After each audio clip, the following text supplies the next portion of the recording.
എല്ലാവർക്കും നമസ്കാരം. ഇന്ന് നമുക്കൊരു മാങ്ങാച്ചാറിട്ടാലോ? മാങ്ങാക്കാലം ആയതുകൊണ്ട് തന്നെ നമുക്ക് മാങ്ങയ്ക്ക് ക്ഷാമമില്ല. ഇതെന്തായാലും വീട്ടിലുണ്ടായ മാങ്ങയാണ്. അപ്പോൾ എന്തായാലും ഒരു അച്ചാറിടാന്ന് വിചാരിച്ചു. അച്ചാർ ആന്ധ്ര സ്റ്റൈലിലുള്ള ആന്ധ്ര മാംഗോ പിക്കിൾ, അല്ലെങ്കിൽ ആന്ധ്ര ആവക്കായ, അല്ലെങ്കിൽ ആവക്കായ പച്ചടി എന്ന പേരിലൊക്കെ അറിയപ്പെടുന്ന രീതിയിലുള്ള ആ അച്ചാറാണ് ഇടാൻ പോകുന്നത്. വളരെ എളുപ്പത്തിൽ നമുക്ക് തയ്യാറാക്കി എടുക്കാം. നല്ല പുളിയുള്ള മാങ്ങയാണ് ഇതിന് ഏറ്റവും നല്ലത്. പച്ചമാങ്ങ നല്ല വൃത്തിയായി കഴുകിയെടുത്തതിന് ശേഷം ഒരു ഉണക്ക തുണി കൊണ്ട് മാങ്ങയുടെ വെള്ളമെല്ലാം നല്ലോണം ഒപ്പിയെടുക്കുക. മാങ്ങ നല്ല ഡ്രൈ ആക്കി എടുക്കണം. പറ്റുമെങ്കിൽ ഒരു 10-20 മിനിറ്റ് വെയിൽ ഒളിച്ചാലും കുഴപ്പമില്ല. മാങ്ങ നല്ല ഡ്രൈ ആക്കി എടുക്കുക. അതിനുശേഷം മാങ്ങ മുറിച്ചെടുക്കുക. അത്യാവശ്യം വലിയ കഷ്ണങ്ങളായിട്ട് തന്നെയാണ് മുറിക്കുന്നത്. മുറിച്ച് കഴിയുമ്പോൾ മാങ്ങയുടെ ഉള്ളിലെ ആ വെളുത്ത പാട നീക്കം ചെയ്യണം. അല്ലെങ്കിൽ അച്ചാർ പൂത്ത് പോകാനായിട്ട് സാധ്യതയുണ്ട്. ഇവിടെ ഞാൻ മാങ്ങയെല്ലാം നുറുക്കി എടുത്തിട്ടുണ്ട്. എന്നിട്ട് അതൊരു ബൗളിലേക്ക് ഇട്ട് കൊടുക്കുകയാണ്. നമ്മൾ ഈ അച്ചാർ ഇടാനായിട്ട് ഉപയോഗിക്കുന്ന സാമഗ്രികളെല്ലാം നല്ല ഡ്രൈ ആയിരിക്കണം. അതായത് ആ ബൗളും സ്പൂണും അങ്ങനെ ഉപയോഗിക്കുന്ന എല്ലാം ഒട്ടും ജലാംശമില്ലാത്തതായിരിക്കണം. ഇതാണെങ്കിൽ എളുപ്പം കഴിയുകയും ചെയ്യും. അധികം സാധാരണ അച്ചാർ ഇടുന്ന അത്രയും പണിയൊന്നുമില്ല.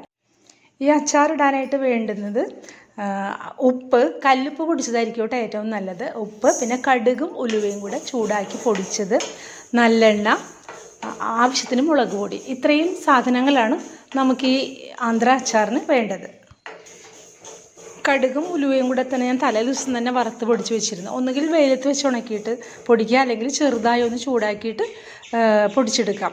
അത് കടുകിനെ അപേക്ഷിച്ചിട്ട് ഉലുവ ഒരു 10-1 അംശമൊക്കെ മതി. കടുകിൻ്റെ വളരെ കുറവ് മതി ഉലുവ. ഇൻഗ്രീഡിയൻസിൻ്റെ അളവ് ഡിസ്ക്രിപ്ഷൻ ബോക്സിലേക്ക് കൊടുക്കുന്നുണ്ട് കേട്ടോ. അപ്പോൾ നമുക്കിനി അച്ചാറിടാൻ തുടങ്ങാം. നമ്മൾ അരിഞ്ഞു വെച്ചിരിക്കുന്ന മാങ്ങയിലേക്ക് എല്ലാം ചേർത്ത് കൊടുക്കാം.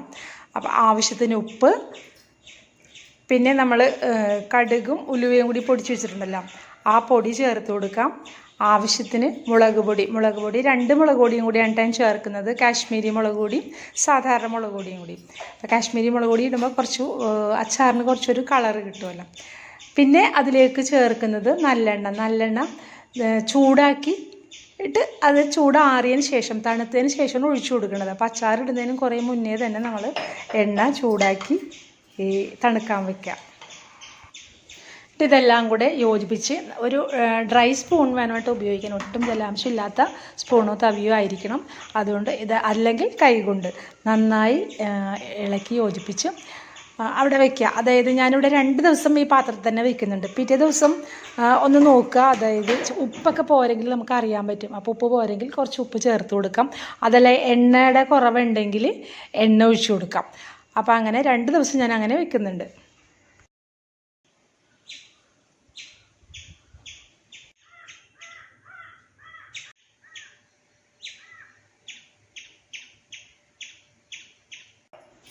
ഇതിപ്പോൾ 2ാമത്തെ ദിവസം ഉണ്ട്. 2ാമത്തെ ദിവസം നോക്കിയപ്പോഴും എണ്ണയൊക്കെ പാകത്തിനുണ്ട്. എണ്ണയൊന്നും കുഴപ്പമില്ല. പക്ഷേ കുറച്ച് ഉപ്പ് കുറവുണ്ടായിരുന്നു. അപ്പോൾ കുറച്ച് ഉപ്പും കൂടെ ചേർത്ത് ഒന്ന് ഇളക്കി യോജിപ്പിച്ചതിന് ശേഷം നമ്മൾ ഏത് പാത്രത്തിലാണോ ആ പാത്രത്തിലേക്ക് പകർത്തി വെക്കാം.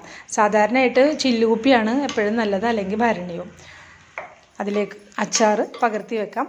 പിന്നെ നമ്മൾ പകർത്തിയതിന് ശേഷം മുകളിൽ എണ്ണ തെളിയാതെ നിൽക്കുകയാണെന്നുണ്ടെങ്കിൽ വീണ്ടും നമ്മളതിൽ എണ്ണ ഒഴിച്ചു കൊടുക്കണം, അല്ലെങ്കിൽ പൂപ്പൽ വരും.